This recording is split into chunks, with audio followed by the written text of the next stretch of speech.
Atenção! Vai começar agora uma teleaula de manutenção do curso profissionalizante. Este módulo tem um total de 35 aulas. Hoje você vai assistir a teleaula número 8.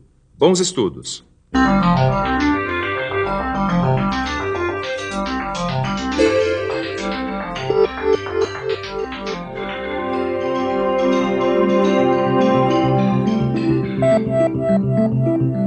Na última teleaula, você viu a diferença entre soldagem de produção e soldagem de manutenção. E também viu os tipos de falhas que podem ser resolvidas através da soldagem. Mas e na hora da soldagem, o que fazer? Ou melhor, que decisões tomar? Esse é o assunto dessa teleaula. Hoje você vai conhecer alguns materiais que normalmente são soldados nas indústrias e também vai ver quais os principais procedimentos para uma soldagem eficiente e segura.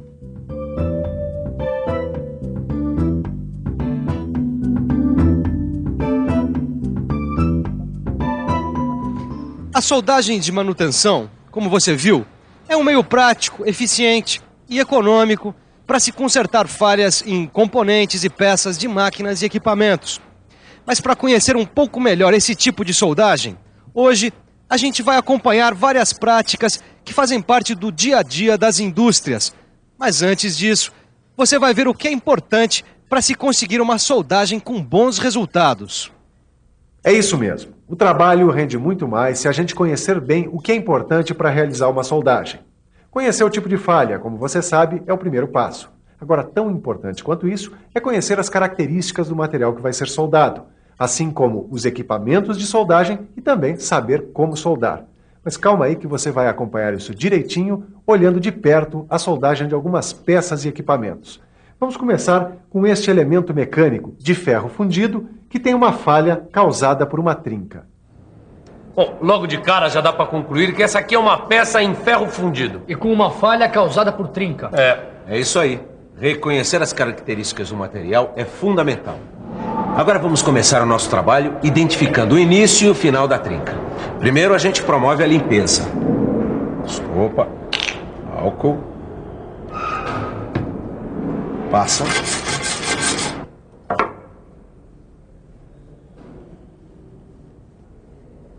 Daí a gente aplica o líquido penetrante no local da trinca. Agora nós vamos esperar alguns minutos.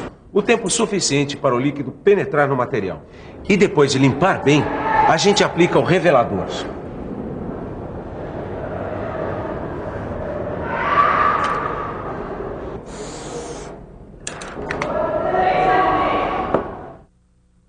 Quer dizer, no caso de uma trinca numa peça de ferro fundido, o primeiro passo é deixar a falha bem limpa e visível.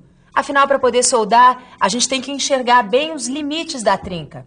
E a região tem que estar preparada e limpa para receber o cordão de solda. Como vocês puderam observar, o passo seguinte é fazer a furação nas extremidades da trinca. Como é que é? Existem extremidades pontiagudas que criam tensões que devem ser aliviadas. E tudo bem, mas como é que a gente pode fazer isso? Fazendo 2 furos, com uma broca de diâmetro entre 7 a 10 milímetros. Tá bom. Eu só não entendi para que servem esses furos. Para que a trinca não aumente. Observem a peça e vejam como foram feitos os furos. Depois de fazer os furos, é hora de tomar uma decisão. Se a gente vai fazer a chanfragem ou a goivagem do lugar que vai ser soldado. Tomada essa decisão, a gente executa a soldagem alternando cordões e martelamento da solda. Optando pela goivagem ou pela chanfragem, a primeira escolha é sempre a goivagem. Além disso, se a união da solda no ferro fundido não estiver perfeita, aí o jeito é fazer um revestimento de chanfro. Enfim, tem que ficar de olho para que fique tudo em cima. A goivagem, com eletrodo de corte, deve ter um formato arredondado para favorecer a distribuição das tensões. Além disso, a preparação com eletrodo de corte proporciona uma solda sem poros, escórias, areia, óleo ou gordura, uma vez que essas impurezas sofrem combustão durante a goivagem e se gaseificam. Já no caso da preparação por esmerilhamento, as precauções devem ser redobradas se o disco tiver aglomerantes plásticos que podem aderir no ferro fundido na área de soldagem. E a queima desses resíduos provoca ainda o surgimento de poros na solda. Portanto, se a preparação exigir esmerilhamento, a superfície esmerilhada deve ser escovada e limpa com bastante cuidado.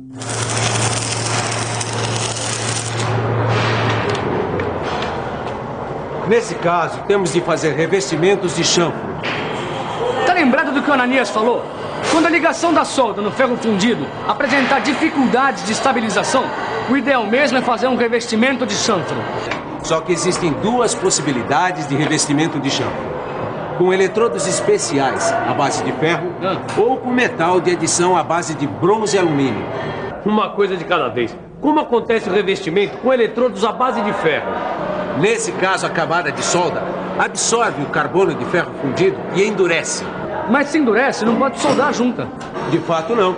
E para completar a solda do reparo, a gente usa um metal de adição à base de níquel ou níquel-ferro. Legal. Mas qual a vantagem de revestir o chanfro com metal à base de bronze e alumínio?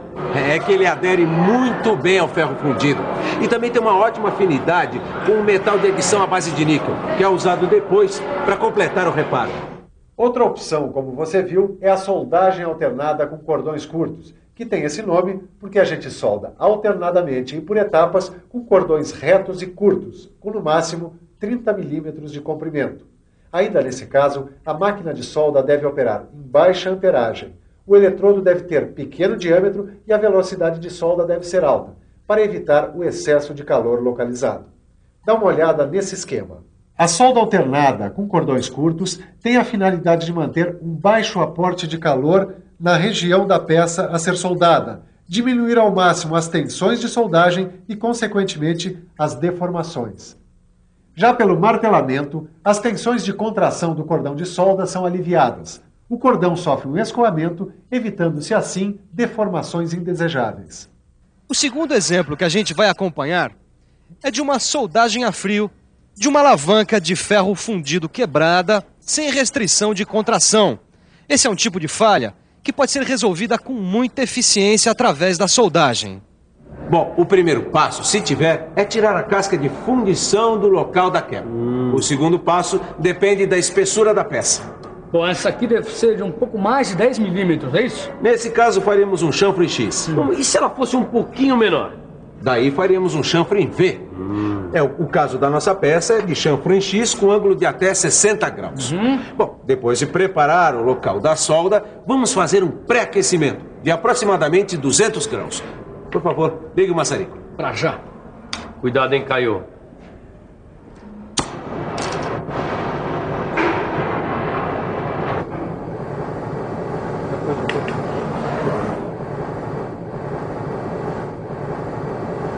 Com esse aquecimento, aos poucos, as tensões residuais que vão surgir na soldagem diminuem. Vamos lá, vamos ver essa soldagem bem de perto.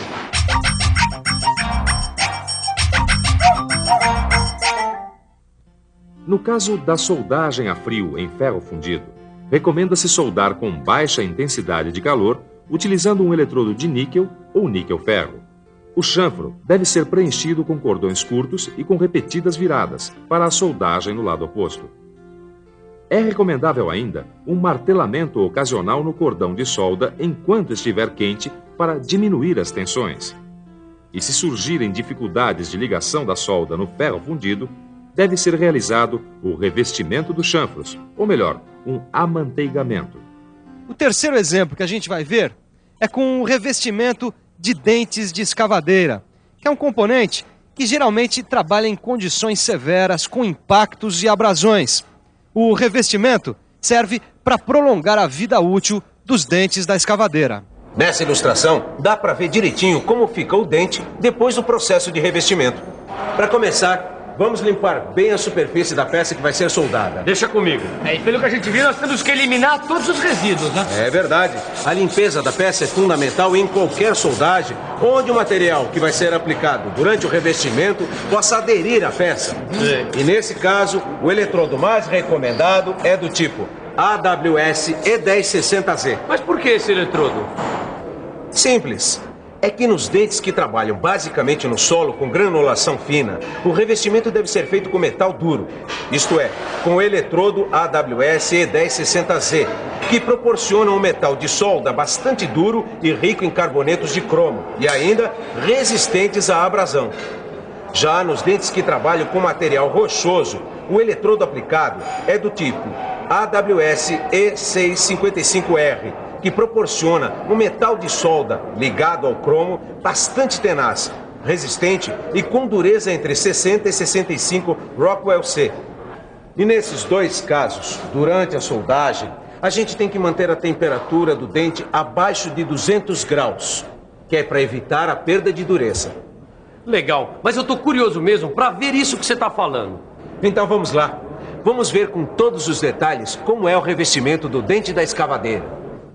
Para evitar o aquecimento, a gente deposita cordões alternados na face do dente, ou seja, não faz cordões um ao lado do outro seguidamente. Mas e o outro lado, você não vai fazer? Não, do outro lado não.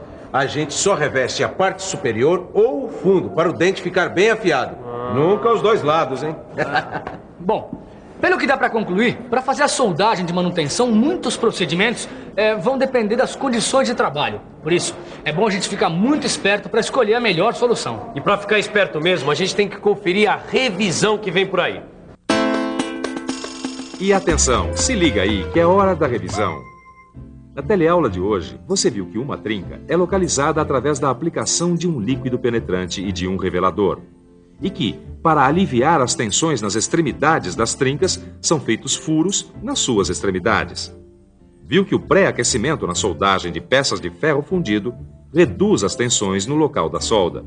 E viu ainda que o martelamento na soldagem de manutenção é importante para aliviar as tensões de contração do cordão de solda.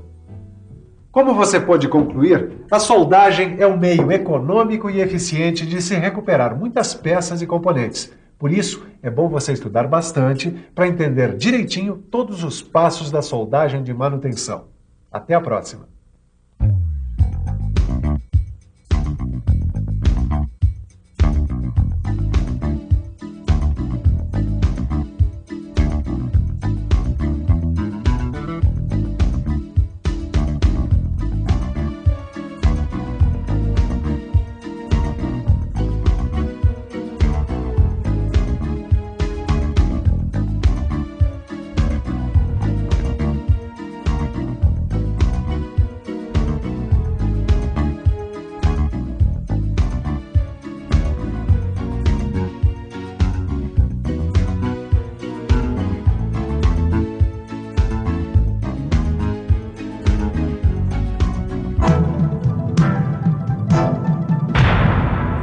Telecurso 2000, um programa de educação do Sistema Fiesp e da Fundação Roberto Marinho.